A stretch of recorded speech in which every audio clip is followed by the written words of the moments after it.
আপনি যদি সাইয়েদনা ওমর ফারুকের জীবনের দিকে তাকান, এমন কঠোর, এমন বীর সেনানী ছিলেন। সাইয়েদনা ওমর ফারুক যদি রাস্তার এই মাথা দিয়ে হাঁটা শুরু করতেন, শয়তান ওমর ফারুককে দেখলে ওই রাস্তা রেখে দিয়ে অন্য রাস্তা দিয়ে হাঁটতো। সুবহানাল্লাহ। ওমর ফারুক রাদিয়াল্লাহু তাআলা আনহু কি পার্সোনালিটি ছিল, কি পার্সোনালিটি।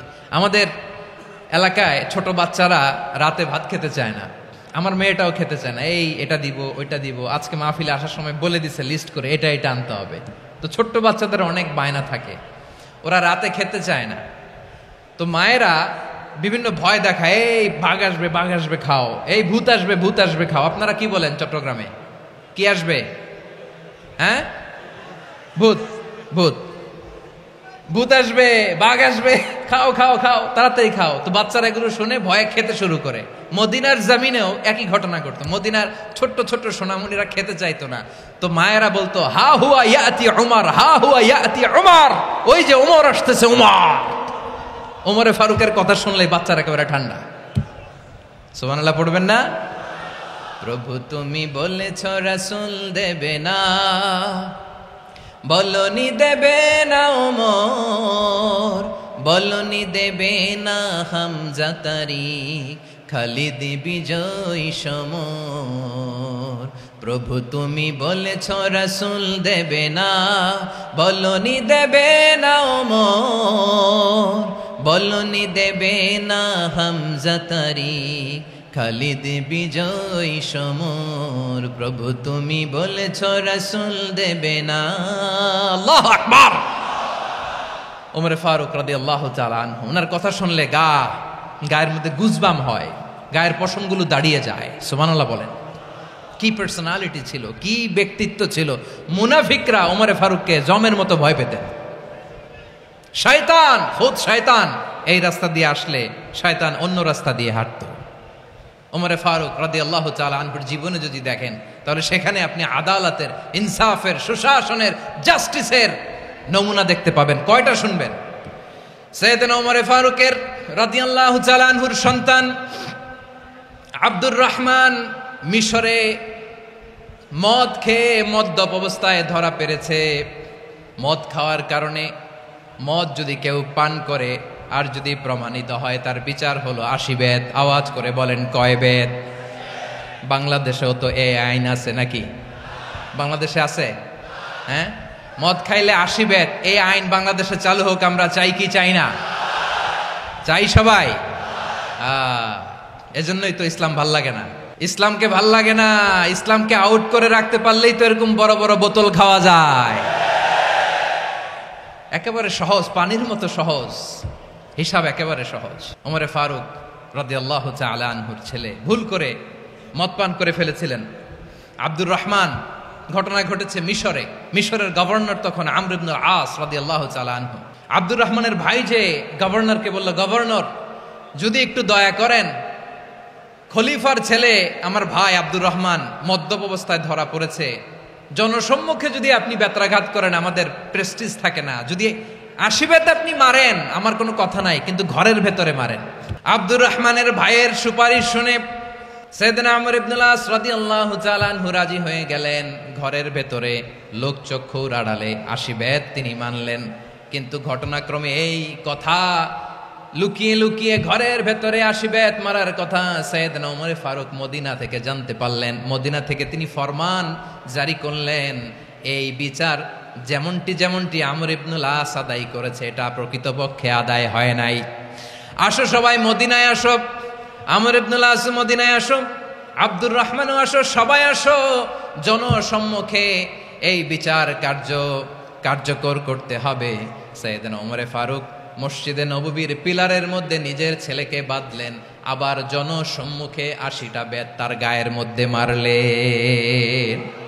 মাজমুয়ে ফাতাওয়া ইবনে তাইমিয়া রাহিমাহুল্লাহ উনি এটা নকল করেছেন। এটা সবচেয়ে বিশুদ্ধ মত। আরো অনেক মত আছে, মারা গেছে কবরের উপর, ওগুলো বাদই দিলাম। কেমন খলিফা ছিলেন, কেমন খলিফা! পশ্চিমারা তোমরা জাস্টিস আমাদেরকে শেখাও, ইনসাফ কারে বলে, সুশাসন আমাদেরকে তোমরা শিখাও। ওমর ফারুক রাদিয়াল্লাহু তাআলা আনহু ওইটাকে, ওই বিচারকে তিনি ধর্তব্য মনে করেন নাই। মদিনাতে এনে আবার জনসম্মুখে আবার 80 বেত মেরেছেন। মিশরে ওমরে ফারুক রাদিয়াল্লাহু তাআলা আনহু আমর ইবনুল আসকে গভর্নর করে পাঠালেন। সেখানে আমর ইবনুল আসের ছেলে একটা প্রতিযোগিতায় রানার আপ হয়েছে।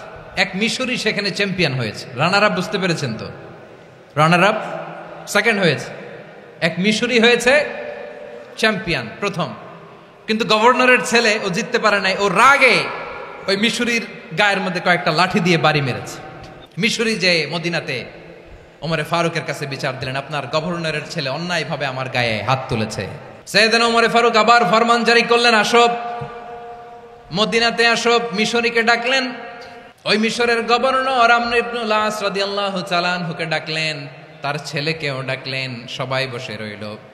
আমর ইবনুল আস রাদিয়াল্লাহু তাআলা আনহু মাথা নিচু করে বসে আছেন, লজ্জায় কাচুমাচু। হায় হায়, আজকে আমার ছেলের কারণে আমিরুল মুমিনিন খলিফাতুল মুসলিমিন ওমরে ফারুকের কাছে আমি জনসম্মুখে লজ্জিত হচ্ছি। সাইয়েদনা ওমরে ফারুক বললেন, এই নাও লাঠি। গভর্নরের ছেলে তোমার মাথার মধ্যে যতগুলো বাড়ি মেরেছে, আজকে জনসম্মুখে তুমি অতগুলা বাড়ি মারো। মিশরি বলে, থাক, আপনি যে ডেকে আনছেন সবার সামনে এটা বলছেন, এতেই আমি খুশি। আল্লাহু আকবার। আপনার মহানুভবতা দেখে আমি খুশি, আর অপমানের দরকার নাই। ওমরে ফারুক বলে, না, খবরদার, এই কথা মিশরি তুমি বলো না, মারো, যতগুলা বাড়ি মেরেছে মারো। বাধ্য হয়ে মিশরি আমর ইবনুল আসের সামনে ওনার কলিজার টুকরা সন্তানের মাথার মধ্যে বাড়ি মারতে আরম্ভ করলেন। ঠিক যতগুলা বাড়ি গভর্নরের ছেলে আমর ইবনুল আসের ছেলে মিশরীর গায়ে মেরেছিল, মাথায় মেরেছিল, মিশরী গুনে গুনে ততটা মারলেন।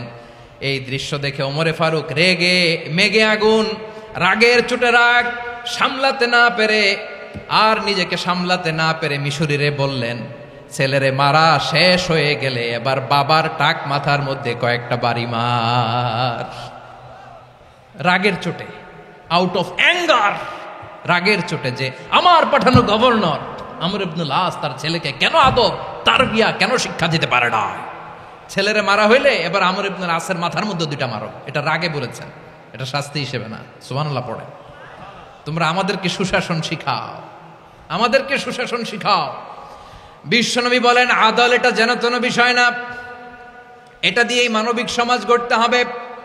আল্লাহ তাআলা কিয়ামতের কঠিন ময়দানে, যেদিন স্বামী স্ত্রীকে চিনবে না, স্ত্রী স্বামীকে দেখে পালিয়ে যাবে, বন্ধু বন্ধুরে চিনবে না, পীর সাহেব মুরিদরে চিনবে না, মুরিদ পীর সাহেবরে চিনবে না, দলের কর্মী তার নেতারে চিনবে না, নেতা তার কর্মীরে চিনবে না, বন্ধু বন্ধুরে দেখে পালাবে। এই কঠিন মুহূর্তে সূর্যটা মাথার কাছে চলে আসবে, জমিনটা তামার জমিন হবে, আজকের জমিনের মতো নয়।